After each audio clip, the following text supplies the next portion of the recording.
Canada की politics में चमत्कार हो गया और एक ऐसा चमत्कार हुआ है जिसके बारे में आपको जानना ज़रूरी है।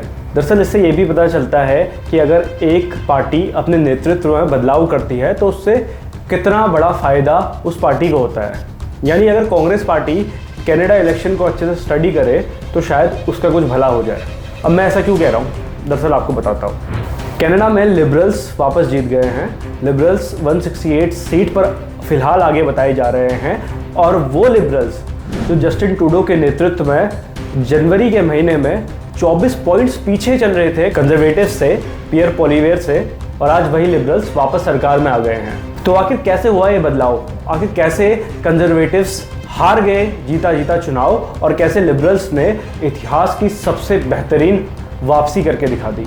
आज इसी के बारे में बात करेंगे। कहीं ना कहीं इसमें सरकार की भी गलती कि सरकार ने विपक्ष से राय मशवरा नहीं लिया। जाति सूचक शब्द का आज कोई इस्तेमाल नहीं करता क्योंकि उसे डर है कि अगर वो करेगा तो उसे सजा होगी। कि कैसे पुलवामा में आतंकवादी घुस गए, क्या यह आपकी इंटेलिजेंस का फेलियर नहीं था? इसे आप क्यों नहीं स्वीकार करते? तो दरअसल इसके पीछे दो बड़े रीज़न हैं। पहला है डोनाल्ड ट्रंप और दूसरा है खुद मार्क कार्नी जो कनाडा के नए प्रधानमंत्री बनेंगे। अब आप सोच रहे होंगे आखिर कनाडा के इलेक्शंस में डोनाल्ड ट्रंप का क्या काम?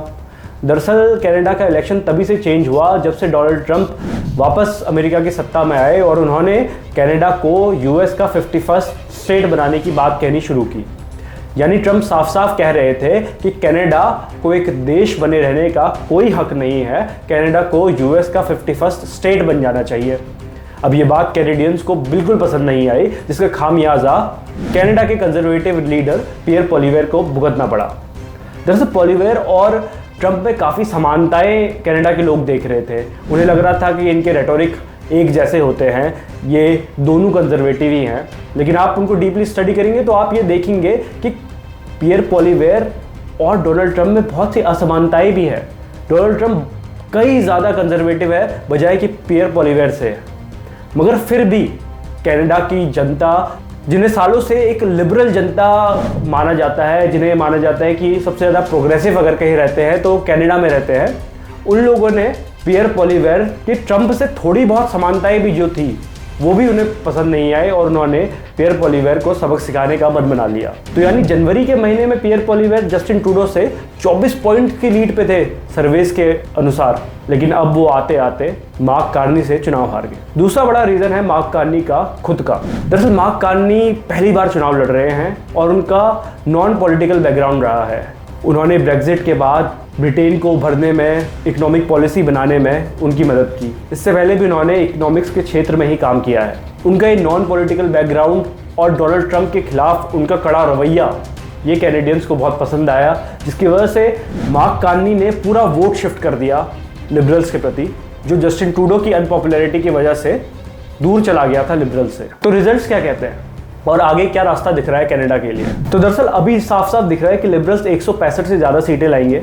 कनाडा में मेजॉरिटी का नंबर 172 है, यानी कि मेजॉरिटी के पास लिबरल्स पहुंचते हुए दिखाई दे रहे हैं, लेकिन उन्हें मेजॉरिटी मिल नहीं रही है। तो हो सकता है कि उन्हें वापस एनडीपी, न्यू डेमोक्रेटिक पार्टी या ग्रीन पार्टी, जो कि उनकी विचारधारा के सिमिलर पार्टी है लिबरल्स के, उसके साथ कोलिशन करना पड़ेगा और एक फिर कोलिशन यानी गठबंधन की सरकार उन्हें बनानी पड़ेगी। तो फिलहाल तो यही नज़र आ रहा है अभी। इसके अलावा इस इलेक्शन के दो की टेक अवेज और हैं। एक, कंजर्वेटिव पार्टी को भी बहुत बड़ा फ़ायदा हुआ है। कंजर्वेटिव पार्टी हार जरूर गई है मगर उन्होंने काफ़ी वोट शेयर गेन किया है। पियर पोलिवेयर ने काफ़ी अच्छा प्रदर्शन अपनी पार्टी का कराया है। दरअसल इस वक्त 41.7% के करीब वोट्स कंजर्वेटिव्स ला रहे हैं और उनकी सीटों में भी अच्छी खासी वृद्धि हुई है। इस वक्त खबरों की माने तो कंजर्वेटिव्स को 144 सीटें मिलती हुई दिखाई दे रही है, जो कि काफ़ी अच्छा खासा नंबर है। और अगर आप वोट शेयर की बात करें तो लिबरल पार्टी और कंजर्वेटिव्स में वोट शेयर का बहुत माइनर सा डिफरेंस है, केवल 1.7% का डिफरेंस है, जिससे लिबरल पार्टी आगे है। अब कनाडा में लिबरल्स का जो वोट शेयर है वो डिवाइडेड बहुत अच्छी तरीके से है। कनाडा बिल्कुल भारत जैसा सिस्टम करता है जिसमें एक विधानसभा या एक लोकसभा के अनुसार वोट पड़ते हैं। तो यानी कि अगर आपकी मान लीजिए एक विधानसभा में आपके ज़्यादा वोटर है, दूसरी विधानसभा में आपके कम वोटर है, तीसरी में भी आपके कम है, लेकिन एक विधानसभा में आपके बहुत ज़्यादा वोटर है, तो इससे आपको नुकसान होता है। अगर आपका वोट शेयर इवनली डिस्ट्रीब्यूटेड है थ्रू आउट दी असेंबलीज तो आपको फ़ायदा होता है।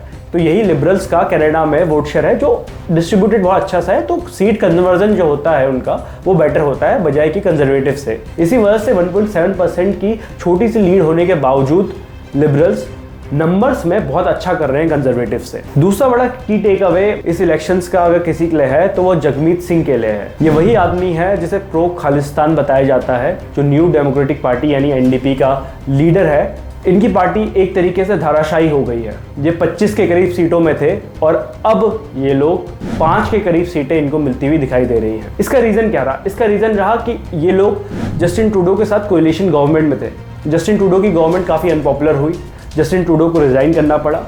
अब लिबरल्स को आके मार्क कार्नी ने तो बचा लिया, लेकिन क्योंकि एनडीपी लिबरल्स के साथ कोएलिशन गवर्नमेंट में थी तो जितना भी एंटी इनकम्बेंसी थी लिबरल्स के लिए वो ट्रांसफॉर्म हो गई एनडीपी में। और दूसरी बात, एनडीपी लिबरल्स से भी लेफ्ट की तरफ को मानी जाती है, यानी कि वो भी प्रोग्रेसिव्स की पार्टी है। तो जब सारे प्रोग्रेसिव्स ने, कनाडा के सारे लिबरल्स ने ये देखा कि हमें एक राइट विंग की तरफ से एक अच्छा खासा चैलेंज आ रहा है पियर पोलिवेयर के नेतृत्व में, और दूसरी ओर ट्रंप भी हमें आंख दिखा रहा है, तो हमें एक मजबूत लिबरल लीडर को चुनना होगा। इसीलिए एनडीपी का जो वोट शेयर था वो भी लिबरल्स की तरफ शिफ्ट हो गया। तो ये मोटा मोटा कनाडा इलेक्शंस की बात रही। अब देखते हैं कनाडा में सरकार आगे कैसे चलती है।